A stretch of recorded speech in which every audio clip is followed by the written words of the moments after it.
Elle a emmené sa fille à son premier rendez-vous de Noël, mais la réaction du père célibataire a tout changé. Avant de continuer, dites-nous d'où vous nous regardez. Nous aimons voir jusqu'où nos histoires voyagent. Le 18 décembre, Autumn Reynolds attachait Ruby, 5 ans, dans son siège auto après l'avoir récupérée à la maternelle, lorsque sa fille lui a posé une question qui lui a brisé le cœur en 1000 morceaux. Maman, comment est un papa? Quand il te fait un câlin, c'est différent des câlins de maman. Les mains d'Autumn se sont figées sur la ceinture de sécurité et elle a dû fermer les yeux un instant, car Ruby ne se souvenait pas du tout de Daniel. Elle n'avait qu'un an lorsqu'il est décédé, et tous ses souvenirs de son père provenaient d'histoires racontées avant de se coucher et de photos accrochées au mur. Ruby continuait à parler avec cette innocence propre aux enfants de 5 ans qui ne se rendent pas compte qu'ils vous brisent le cœur. Le papa d'Emma l'emmène manger des crêpes et appelle cela leur rendez-vous spécial. Et le papa de Sophie est venu à la journée Daddy Donuts à l'école. Pourquoi je n'ai pas de papa pour m'emmener en rendez-vous? Autumn gara la voiture à 2 pâtés de maison de leur appartement, car elle ne voyait plus rien à travers ses larmes. Et le petit visage de Ruby s'est décomposé. Je suis désolé, maman. Je ne voulais pas te rendre triste. Autumn se retourna et prit le visage de sa fille dans ses mains.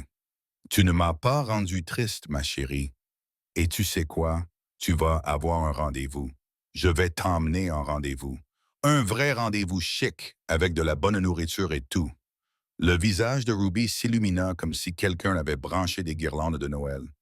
Vraiment un vrai rendez-vous? Je pourrais mettre ma robe chic? Autumn acquiesça. La robe la plus chic que tu as. Et je vais te montrer exactement ce que signifie être traité de manière spéciale pour que tu saches toujours ce que tu vaux. Ce soir-là, Ruby prit tout cela tellement au sérieux que c'en était presque pénible à voir. Elle s'entraîna à s'asseoir bien droite sur sa chaise, demanda si elle devait mettre du rouge à lèvres, car c'est ce que les princesses portaient lors de leur rendez-vous dans les films. Et Autumn dut quitter la pièce à 2 reprises pour pleurer, car sa petite fille se préparait pour un rendez-vous afin d'en apprendre davantage sur un père dont elle ne se souviendrait jamais. De l'autre côté de la ville, Lucas Grant venait chercher son fils de 5 ans, Henry, à la même maternelle. Et la maîtresse de Henry, Madame Palmer, l'a pris à part avec un regard inquiet. Henry a dessiné sa famille aujourd'hui, juste toi et lui. Quand je lui ai demandé où était sa maman, il m'a répondu. Je n'en ai pas et je ne sais pas ce que font les mamans. Je pensais que tu devais le savoir. Lucas eut l'impression de recevoir un coup de poing dans l'estomac. Car oui, Henry avait 1 an lorsque Sarah était morte dans cet accident de voiture, le même accident qui avait emporté Sarah et leur fille à naître, et son fils avait grandi sans aucun souvenir de la femme qui l'avait aimé avant même qu'il puisse se souvenir. Dans le camion, Henry a demandé d'une petite voix qui a brisé le cœur de Lucas. Papa, la maman de Tommy a apporté des biscuits aujourd'hui, et elle sentait très bon, comme les fleurs. Est-ce que toutes les mamans sentent comme ça? Quelle était l'odeur de ma maman? Luca a dû se garer sur un parking parce que ses mains tremblaient. Ta maman adorait la lavande, mon grand. Elle sentait aussi les fleurs. Elle aurait adoré t'apporter des biscuits à l'école. Henry resta silencieux pendant 1 minute, puis dit, comment puis-je être gentil avec les filles si je n'ai jamais eu de maman pour me montrer comment faire? Tommy dit que sa maman lui apprend des choses. Qui m'apprendra? Lucas prit une décision sur le parking de Walmart qui allait changer leur vie à tous les deux. Je t'apprendrai. Et si on faisait un rendez-vous d'entraînement, toi et moi, je te montrerai comment être un gentleman, comment traiter les gens avec gentillesse et respect. Les yeux d'Henry s'écarquillèrent derrière ses lunettes, comme s'il s'agissait d'un vrai rendez-vous avec des serviettes en papier raffiné et tout le reste. Et Lucas rit malgré la boule qu'il avait dans la gorge. Oui, mon pote, les serviettes sans papier les plus raffinées d'Asheville rendront ta maman fière. Le 22 décembre arriva et les 2 familles se préparaient dans leurs maisons respectives, sans se douter qu'elles étaient sur le point de se rencontrer. Ruby se tenait parfaitement immobile pendant qu'Autumn lui bouclait les cheveux, vêtue de sa robe en tulle rose légèrement trop petite, mais elle avait refusé de porter autre chose. Des collants blancs avec un petit trou qu'elle s'était fait en jouant pendant la récréation et ses petites chaussures en cuir verni. Elle n'arrêtait pas de toucher le collier en argent avec la pierre de lune qu'elle portait tous les jours. Maman, est-ce que je peux porter mon collier magique pour les rendez-vous? Et Autumn dut se mordre la lèvre parce que Ruby l'appelait magique. Elle ne savait pas que son père le lui avait offert 2 semaines avant de mourir, avant qu'elle soit en âge de se souvenir de quoi que ce soit. C'est parfait pour les rendez-vous, ma chérie. Tu es tellement belle. Et Ruby s'entraînait à avoir de bonnes manières devant le miroir. Merci pour ce délicieux dîner, disait-elle de sa voix la plus princesse, et Autumn la coachait. N'oublie pas, quelqu'un qui t'invite à sortir doit être gentil. Il doit t'écouter quand tu parles. Il doit te faire sentir spécial. Ruby acquiesçait très sérieusement. Gentil, écoutez, spécial. J'ai compris, maman. Et elle n'avait absolument aucune idée qu'elle mémorisait des leçons sur un parent dont elle ne se souviendrait jamais. Pendant ce temps, Lucas aidait Henry à se préparer. Son fils avait mis tellement de gel dans ses cheveux qu'il ressemblait à un casque. Il portait une chemise boutonnée et la cravate de Lucas qui lui descendait jusqu'aux genoux. Il avait fait une liste au crayon qui disait 1. Ouvrir les portes. 2. Dire s'il te plaît. 3. Ne pas roter. Et Lucas a dû prendre une photo car Sarah aurait ri aux larmes. Souviens-toi, mon grand, être un gentleman, c'est simplement être gentil et respectueux. Traiter les gens comme s'ils comptaient. Et Henry l'a regardé. Tu crois que maman peut me voir depuis le ciel? Tu crois qu'elle est fière? Lucas s'est agenouillé. Je sais qu'elle le peut, mon grand. Et elle est très fière de l'homme que tu es en train de devenir. Ils arrivèrent à l'Ivy Room à 18h30 et l'hôte vit la petite Ruby toute habillée et l'air très sérieux et dit « Eh bien, tu es sur ton 31. C'est pour quelle occasion spéciale? » Et Ruby annonça très solennellement « C'est mon premier rendez-vous. Je dois avoir de très bonnes manières. » Et tout le personnel de service fondit.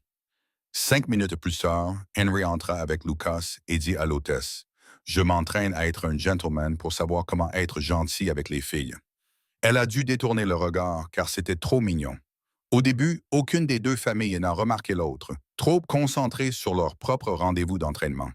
Autumn et Ruby ont pris une table près de la fenêtre et Ruby s'est assise si droite que son dos ne touchait pas la chaise, a croisé les mains parfaitement et a utilisé sa serviette après chaque bouchée, comme si elle s'était préparée à cela pendant ses 5 années d'existence.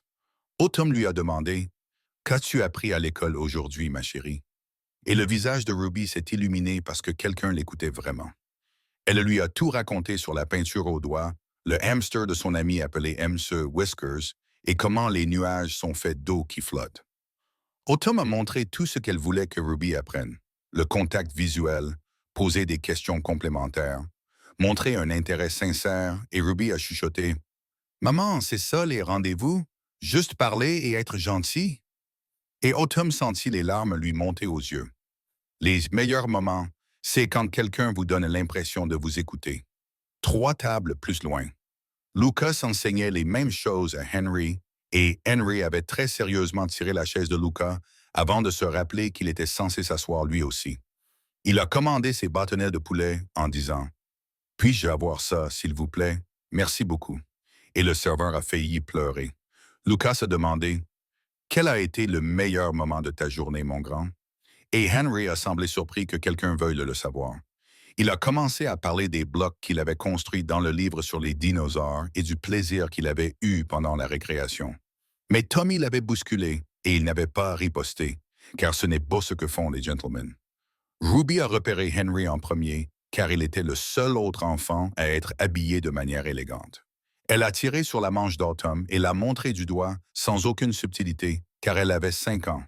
Maman a remarqué que ce petit garçon était aussi en rendez-vous avec son adulte. Henry l'a vu pointer du doigt et lui a fait signe. Ce grand petit enfant enthousiaste lui a fait signe, et Ruby lui a répondu en lui faisant un signe encore plus grand.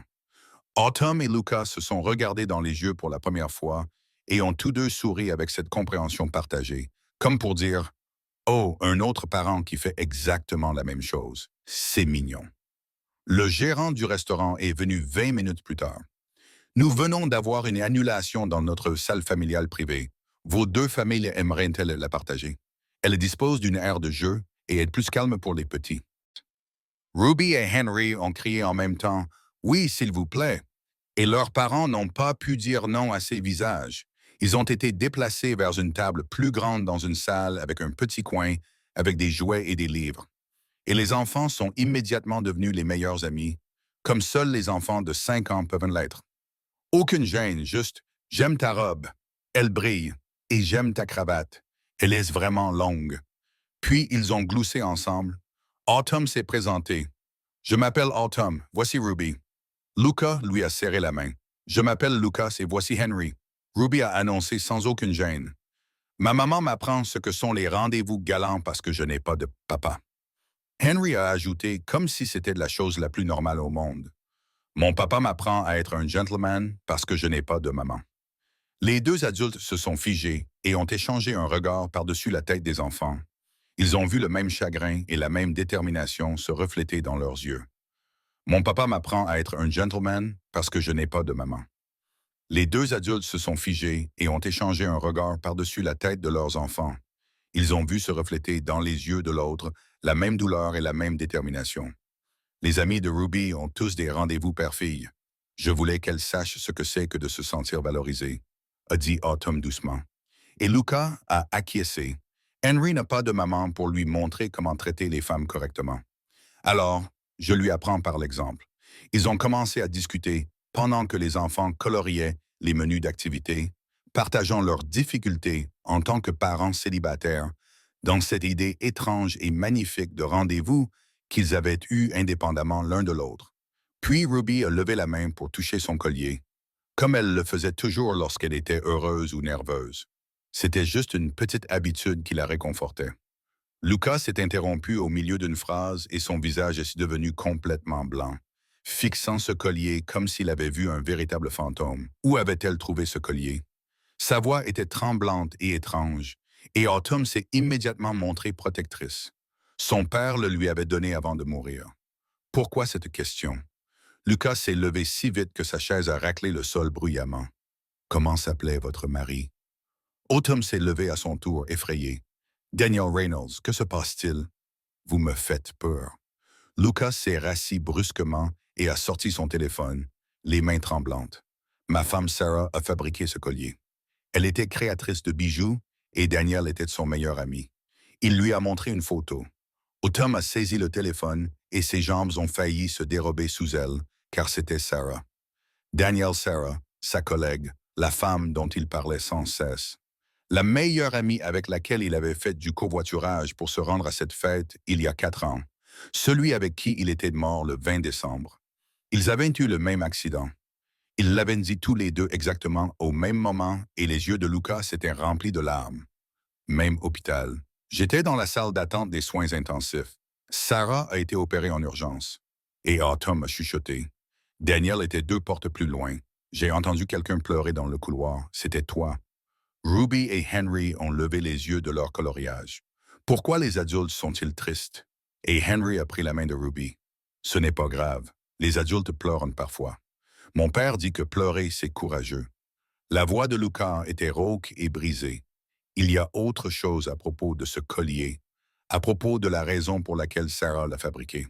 Pouvons-nous en parler après que les enfants aient mangé dans un endroit privé? Et Autumn a acquiescé, car elle ne pouvait plus articuler le moindre mot.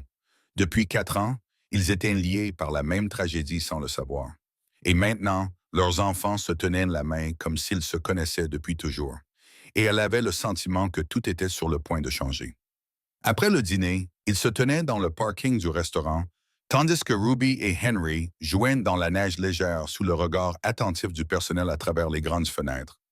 Lucas ouvrit la boîte à gants de son camion avec des mains qui n'arrêtaient pas de trembler et en sortit une petite boîte en velours qui semblait avoir été ouverte et fermée 1000 fois. À l'intérieur se trouvait un collier identique à celui de Ruby. La même chaîne en argent, le même pendentif en pierre de lune, sauf que celui-ci était à la taille d'un adulte, et Autumn porta la main à sa bouche car elle savait sans avoir besoin de demander que ce collier était destiné à accompagner celui que sa fille portait tous les jours. Sarah en avait fabriqué 2 avant de mourir. Des colliers assortis pour mère et fille. Elle était enceinte lorsque l'accident s'était produit, et la voix de Lucas se brisa sur le mot « enceinte ». Césarienne d'urgence. Le bébé n'avait pas survécu. Elle avait fabriqué cet ensemble pour une fille qu'elle n'avait jamais connue. Autumn sentit les larmes couler sur son visage. « Oh mon Dieu, Lucas, je suis tellement désolé. Je ne savais pas qu'elle était enceinte. » Et il acquiesça. Personne ne le savait, sauf moi et Daniel. Elle n'était qu'à 12 semaines. Elle voulait attendre pour le dire aux gens, mais elle avait déjà commencé à fabriquer des bijoux pour le bébé. Il lui tendit une enveloppe légèrement jaunie par le temps. Most of them. Elle contenait le collier destiné à la femme et à la fille de Daniel. Sarah l'avait écrite environ 3 semaines avant l'accident. Les mains d'Autumn tremblaient tellement qu'elle pouvait à peine déplier la lettre, et Lucas dut l'aider. L'écriture de Sarah était bouclée, joyeuse et si vivante que cela faisait mal de la lire. Cher Autumn et petite fille, Daniel parle constamment de vous. Tu es tout l'univers de ma meilleure amie. J'ai fabriqué ces colliers pour les filles que nous élèverons ensemble comme meilleures amies. Je suis enceinte moi aussi. Je dois accoucher en mars. Nos filles grandiront comme des sœurs. Mais au cas où il arriverait quelque chose, car je suis paranoïaque à propos de l'accouchement, je veux que la fille de Daniel ait le sien maintenant. Dis-lui que tante Sarah l'aimait avant même qu'elle ne naisse. Avec tout mon amour, Sarah. Autumn ne pouvait plus respirer. Elle s'est complètement effondrée sur le parking d'un restaurant chic pendant que sa fille jouait dans la neige à 6 mètres de là, sans se douter que son monde entier était en train de basculer. Elle a fait ça pour moi. Elle voulait que nos filles soient les meilleures amies du monde. Et Lucas a acquiescé. Elle parlait tout le temps de toi et de Ruby. Elle m'a montré les photos que Daniel avait sur son bureau. Tu étais sa famille. Ils ont fini par s'asseoir dans le camion de Lucas, le chauffage allumé et les vitres qui commençaient à s'embuer. Et Lucas lui a raconté le 20 décembre, il y a 4 ans, comment il était de service à la caserne des pompiers quand il a reçu l'appel lui annonçant que Sarah avait eu un accident. Comment il était arrivé à l'hôpital et qu'il l'avait emmenée en urgence pour l'opérer. Autumn lui a raconté qu'elle était en train d'emballer les cadeaux d'anniversaire de Ruby, âgée d'1 an, quand la police est venue frapper à sa porte, comment elle était arrivée à l'hôpital et avait été conduite dans une salle d'attente où Daniel était déjà en chirurgie, et le médecin avait dit que ça n'avait pas l'air bon et le visage de Lucas était devenu pâle. J'étais dans le couloir à l'extérieur de l'aile chirurgicale quand ils m'ont dit que Sarah et le bébé n'avaient pas survécu. Je me souviens de m'être effondré, littéralement écroulé contre le mur, hurlant, et Autumn lui a pris la main. J'ai entendu ça. J'ai pensé que quelqu'un avait mis la télévision trop fort. J'ai entendu quelqu'un en proie à une agonie totale et je me suis souvenu avoir pensé « Au moins, je ne suis pas seul dans cet enfer. » J'ai entendu un bébé pleurer. Une petite fille qui pleurait son papa, a dit Lucas, la voix brisée. C'était Ruby. Ma sœur l'avait amenée à l'hôpital. Elle n'avait qu'1 an, mais elle savait que quelque chose n'allait pas. Elle n'arrêtait pas de pleurer. Ils étaient assis là, dans ce camion, réalisant qu'ils avaient fait leur deuil dans le même couloir d'hôpital, probablement à moins de 6 mètres l'un de l'autre. Tous deux avaient tout perdu, et aucun ne savait que l'autre existait. Dehors, Ruby et Henry construisaient ensemble un petit bonhomme de neige, et Henry tenait la main de Ruby pour l'aider à garder l'équilibre. Et leurs parents regardaient leurs enfants à travers le pare-brise et pleuraient encore plus fort. Une semaine plus tard, Lucas a envoyé un SMS pour demander si les enfants pouvaient se voir, car Henry parlait de Ruby tous les jours. Ils se sont retrouvés au musée des enfants, où Ruby et Henry étaient inséparables, se tenant la main à chaque exposition, partageant des biscuits Goldfish et jouant ensemble dans la supérette. Autumn a observé Lucas avec Henry et a vu sa patience, sa gentillesse et ses moments d'apprentissage. Elle l'a vu se mettre à la hauteur de Henry pour lui expliquer des choses. Elle a vu le genre de père qui manquait à Ruby. Lucas a observé Autumn avec Ruby et a vu de la chaleur, de la créativité et des encouragements. Il l'a vu rejoindre Ruby dans la salle d'art et peindre à ses côtés. Il a vu la mère dont Henry avait désespérément besoin. Henry s'est approché d'Autumn, a senti son pouls et a dit « Tu sens bon, comme des biscuits. C'est comme ça que maman sent ?» Et Autumn a dû se détourner avant que les enfants ne la voient complètement craquer. Ruby a demandé à Lucas « Est-ce que tu es vraiment grand ou est-ce que je suis vraiment petite? » Et quand il l'a soulevée et l'a mise sur ses épaules, elle a poussé un cri. C'est ce que font les papas, c'est trop cool. Et Lucas a dû la poser et s'éloigner un instant, car sa poitrine lui faisait mal à cause du mélange de joie et de chagrin. 2 jours plus tard, la veille de Noël, Lucas l'a invité à la fête annuelle de la caserne des pompiers. Ruby était fascinée par tout. Elle essayait des casques beaucoup trop grands pour sa tête, s'asseyait dans le siège du conducteur du camion de pompiers et faisait le bruit de la sirène. « Monsieur Lucas, êtes-vous un vrai héros ?» demanda-t-elle avec ses grands yeux de fillette de 5 ans. Lucas s'agenouilla. J'aide simplement les gens, ma chérie. C'est ce que font les pompiers. Et Ruby répondit très sérieusement. Aider les gens, c'est ce que font les héros. Henry apporta à Autumn un dessin qu'il avait fait. 4 bonhommes allumettes se tenant la main avec les inscriptions moi, papa, Ruby et Mademoiselle Autumn. J'ai dessiné notre famille. Tu vois, nous sommes tous ensemble. C'est alors que les parents de Sarah, Gloria et Frank entrèrent et aperçurent de Lucas avec Autumn. Ils remarquèrent que Ruby portait ce qu'ils reconnurent immédiatement comme étant le collier de leur fille. Le visage de Gloria s'est figé. Lucas, qui est cette femme, et pourquoi cet enfant porte-t-elle le collier de Sarah? Sa voix a coupé le bruit de la fête et Lucas s'est levé prudemment. Gloria Frank, voici Autumn Reynolds. Son mari Daniel était le meilleur ami de Sarah au travail. Ils sont morts dans le même accident. Sarah a fabriqué ce collier pour Ruby avant de mourir. L'expression de Frank s'est immédiatement adoucie. Vous êtes la veuve de Daniel. Sarah aimait cet homme comme un frère, mais Gloria n'était pas convaincue. Cela n'explique pas pourquoi vous êtes ici, à une fête de famille avec notre petit-fils. Sarah n'est partie que depuis 4 ans. Autumn rentra chez elle bouleversée ce soir-là et dit à Ruby qu'elle ne devrait probablement plus voir Henry et M. Lucas, car c'était trop compliqué. Ruby se mit à pleurer si fort qu'elle en fut malade. Mais pourquoi, maman? C'est mon meilleur ami. Personne d'autre ne joue avec moi comme Henry. Monsieur Lucas est si gentil. Pourquoi ne pouvons-nous pas les garder?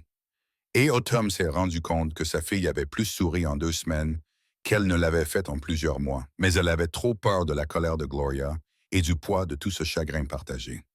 Elle a cessé de répondre aux SMS de Lucas et il n'a pas insisté. Il a compris qu'elle avait besoin d'espace. Le jour de Noël, Ruby n'arrêtait pas de pleurer, demandant Henry, et Autumn a finalement craqué et a appelé Lucas. Pouvons-nous venir? Ruby passe une journée très difficile, et Lucas a répondu, venez, je vous en prie. Henry a pleuré toute la matinée en demandant où était Ruby. Ils ont passé Noël ensemble, et ils se sont sentis comme une famille. Autumn avait l'impression de vivre quelque chose qu'elle n'avait pas osé espérer depuis 4 ans. Et quand Ruby s'est endormie sur les genoux de Lucas pendant un film, il a murmuré « C'est la fille que je n'ai jamais eue. Je l'aime déjà. » Et Autumn, regardant Henry se blottir contre elle, lui a murmuré en retour « C'est le fils que Daniel a toujours voulu. » 5 jours plus tard, le 20 décembre, ils se sont retrouvés au cimetière pour l'anniversaire. Les 2 familles se sont rendues sur les tombes au même endroit où elles se rendaient séparément depuis 4 ans. Ruby a déposé des fleurs sur la tombe de Sarah. « Bonjour, tante Sarah.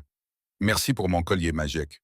Ma maman dit que tu m'aimes même si nous ne nous sommes jamais rencontrés. » Et Henry déposa des fleurs sur la tombe de Daniel. « Bonjour, monsieur Daniel. Merci d'avoir été l'ami de ma maman. Mon papa dit que tu étais vraiment gentil. » Les parents se sont rencontrés entre les tombes et Lucas a dit « J'ai parlé à Gloria. Je lui ai montré la lettre de Sarah à propos des colliers. Elle a pleuré pendant 1 heure. Elle a dit qu'elle avait eu tort et que Sarah aurait voulu que nous soyons heureux. » Autumn lui a pris la main, debout entre les 2 personnes qui les avaient réunies. « J'ai très peur, Lucas, et si nous nous perdions aussi, et si quelque chose arrivait? » Et Lucas la serra contre lui. « Et si rien de grave n'arrivait? Et si nous avions le bonheur éternel qu'ils n'ont pas eu? Et si nous leur rendions hommage en vivant pleinement? » Ils s'embrassèrent pour la première fois là, sous le regard de Ruby et Henry, tendrement et prudemment, remplis de 4 années de chagrin, retrouvant enfin l'espoir. « Vous êtes petit ami et petite amie maintenant? » demandèrent les 2 enfants en même temps, et Lucas et Autumn éclatèrent de rire. « Oui. Ça vous va? » Ruby et Henry ont crié « oui », si fort que les gens 3 rangées plus loin ont levé les yeux, surpris, et Henry a posé la question la plus importante. « Ça veut dire que Ruby est ma sœur maintenant? » Autumn a souri. « Pas encore, mon grand, mais peut-être un jour, bientôt. » 6 mois ont passé et Ruby a eu 6 ans en juin, tandis que le 6e anniversaire d'Henry approchait en juillet. Et entre les rendez-vous pour jouer, les dîners en famille et les sorties au parc le week-end, les 4 étaient devenus une unité aussi naturelle que respirée. Ruby appelait encore Lucas, Monsieur Lucas, la plupart du temps, mais elle avait dérapé 2 fois et dit « Papa Lucas ». Une fois, lorsqu'il l'avait réconforté après un cauchemar, et une autre fois, lorsqu'il lui avait tressé les cheveux pour l'école. À chaque fois, Lucas avait dû s'éloigner et aller pleurer dans la salle de bain, car son cœur ne supportait pas l'amour qu'il portait à cette petite fille, qui n'était pas la sienne biologiquement, mais qui lui semblait avoir toujours été destinée à l'être.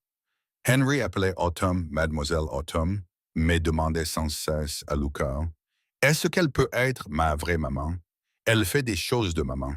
Elle coupe mes sandwichs en triangle, me lit 3 livres tous les soirs et c'est quand je suis triste avant même que je ne dise quoi que ce soit.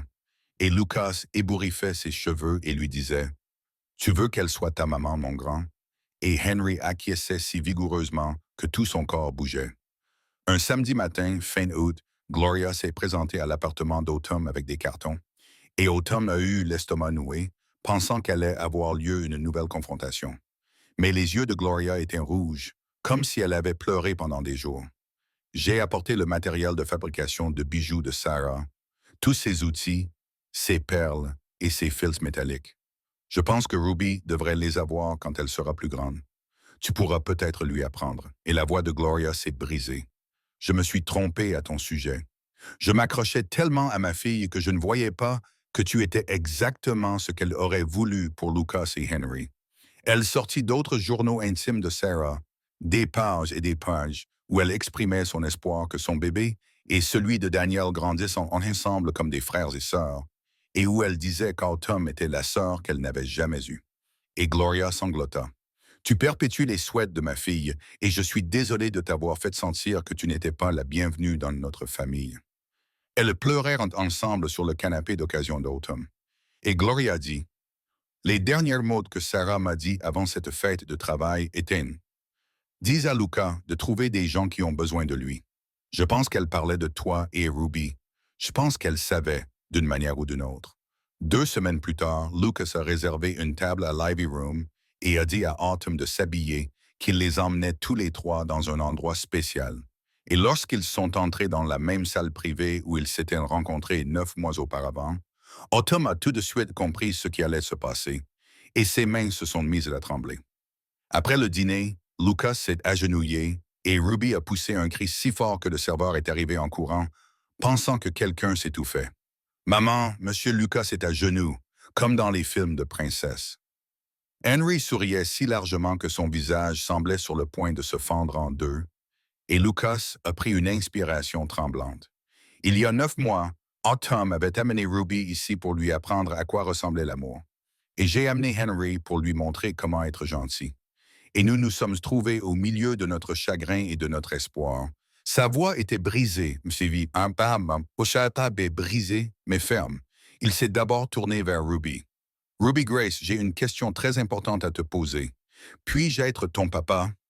Je te promets de te lire des histoires tous les soirs, de te serrer dans mes bras quand tu as peur et de t'aimer pour toujours. » Ruby s'est jetée sur lui en pleurant.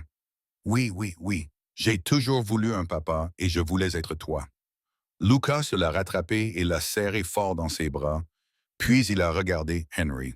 « Mon pote, est-ce que Mademoiselle Autumn te peut être ta maman? »« Ta vraie maman? » Et Henry a acquiescé vigoureusement. « Elle le laisse déjà dans mon cœur. Je veux juste que ce soit officiel. » Et Autumn était complètement décomposée, en larmes, le mascara coulant partout, sans même s'en soucier. Puis Lucas a levé les yeux vers Autumn, toujours à genoux, les 2 enfants accrochés à lui. « Veux-tu nous marier tous les 3?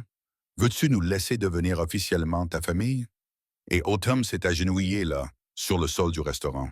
« Oui à tout, oui, pour toujours. Je t'aime, j'aime Henry et je veux tellement tout cela. » La bague s'est glissée parfaitement au doigt, Ruby et Henry criaient et sautaient de joie, et tout le personnel du restaurant pleurait et prenait des photos. Les mois suivants ont été un beau chaos logistique, avec les avocats pour les papiers d'adoption, les 2 enfants devenant légalement Reynolds Grant avec des noms composés, la vente des 2 maisons et l'achat d'une nouvelle maison ensemble. C'était donc un nouveau départ pour tout le monde. Ruby et Henry ont insisté pour partager une chambre, même si la nouvelle maison avait 4 chambres, disant qu'ils avaient déjà été séparés pendant 6 ans et qu'ils ne voulaient plus l'être. Et Autumn les trouvait endormis dans le lit d'Henry, se tenant la main comme s'ils avaient une peur que l'autre disparaisse. Le 17 décembre, ils se sont mariés à la caserne, en présence de toute l'équipe de Lucas, de la famille de Daniel, des parents de Sarah et de tous ceux qui les avaient vus reconstruire leur famille brisée. Ruby portait une robe blanche et Henry un petit smoking assorti à celui de Lucas. Tous les quatre ont remonté là les mains dans la main, car ce n'était pas seulement un mariage. C'était la naissance d'une famille. À l'hôtel, ils ont prononcé leurs vœux familiaux et Ruby a récité les siens très soigneusement, car elle les avait répétés pendant des semaines. Je promets de partager ma maman avec Henry et d'être la meilleure sœur qui soit. Et Henry a dit, je promets de partager mon papa avec Ruby et de toujours la protéger. Et tout le monde avait les larmes aux yeux. Gloria et Frank étaient assis au premier rang, tenant des photos encadrées de Sarah et Daniel. Ils sont tous les deux ici. Ils sont si heureux. C'est ce qu'ils voulaient. Et lorsque le célébrant a dit « Vous pouvez embrasser la mariée », Ruby et Henry ont tous deux couvert leurs yeux, ont gloussé et ont crié. C'est dégoûtant. Et tout le monde a ri. Un an plus tard, ils formaient une famille de presque 5 personnes, car Autumn était enceinte de 7 mois d'une petite fille qu'ils allaient appeler Lily Grace, en hommage aux 2 femmes qui les avaient réunies. Ruby apprenait les bases de la fabrication de bijoux à partir des anciens matériaux de Sarah, avec l'aide d'Autumn. Henry voulait devenir pompier comme Lucas et portait constamment un casque en plastique. Et le 20 décembre, ils se sont rendus au cimetière comme ils le faisaient chaque année à la date anniversaire. Ruby a laissé un bracelet qu'elle avait fabriqué sur la tombe de Sarah. « Bonjour, tante Sarah. J'ai fait ça pour toi. Maman m'apprend à faire des bijoux comme toi. » Et Henry a laissé un dessin sur la tombe de Daniel. « Bonjour, monsieur Daniel. Regarde, c'est toute notre famille maintenant, y compris la nouvelle petite sœur. » 6 ans plus tard, lorsque Ruby a eu 12 ans, un garçon de sa classe de sciences l'a invitée au bal d'hiver, et elle était tellement nerveuse qu'elle pouvait à peine parler. Autumn l'a aidé à choisir une robe, tandis que Lucas a eu avec le garçon la conversation la plus terrifiante de l'histoire entre un père et un fils. Henry, qui avait également 12 ans avant, est passé en mode frère protecteur. « Tu ferais mieux d'être gentil avec ma sœur, sinon tu auras affaire à moi et à mon père. » Ruby a ri, mais elle portait le collier en pierre de lune pour lui porter chance. Avant qu'elle ne parte, Autumn s'est agenouillée. « Tu te souviens de ce que nous t'avons appris lors de notre rendez-vous d'entraînement sur le fait d'être apprécié et respecté? » Ruby a touché son collier. « Je me souviens, maman. Écoute, tu es spécial.